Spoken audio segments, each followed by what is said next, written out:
Kasya po ba ang crankshaft ng XRM card sa XRM FI? So yun boss, nakita nyo naman, no, nasagot ko na yung tanong niya doon. Pero para mas malinaw, ito, pakita ko ng sample ng crankshaft, connecting rod ng carb at ng FI kung bakit hindi sila kasya.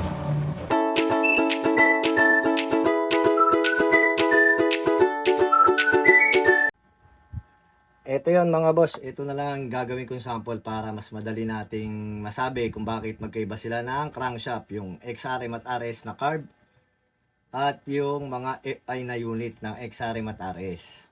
So ito, galing to do sa sirang sigunyal, pinagbaklasan namin, kinuha lang namin yung connecting rod. Genuine yan. So para sa mga naka-FI ito galing sa FI unit. And then ito naman brand new, galing naman to sa carb type. So madagdag ko na lang din, kung kayo ay naghahanap o bibili sa mga online platform ng connecting rod ng RS at XRM 125 carb or yung mga Wave 125 at ang hanap nyo ay genuine, so make sure ito yung code na kailangan nyo. And then dapat meron niyang ayan KFL na code naka-emboss sa mismong rod. Ayan, sana clear tayo dyan mga boss. So ito kasi second hand to, second hand, sira na to, galing lang to sa pinagbakasan pero genuine to. Ang problema kasi sa mga FI unit, dahil nga doon sa nasabi kong video, walang nabibiling connecting rod lang. So, pero kung bibili kayo ng connecting rod, meron naman aftermarket, ibang brand, hindi Honda, ibang brand. May nabibili pong connecting rod ng FI pero ibang brand.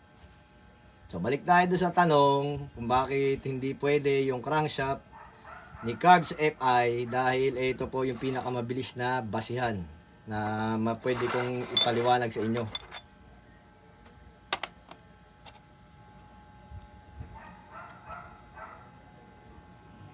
O yan, kita nyo naman pantay yan.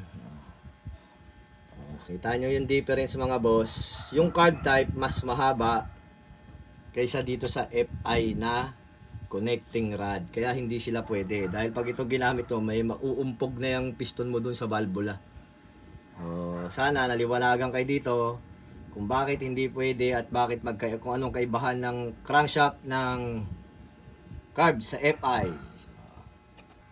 So ayun, sana nakatulong sa inyo itong ginawa kong video mga boss. Ito po si Richard ng Armind Motorcycle Shop.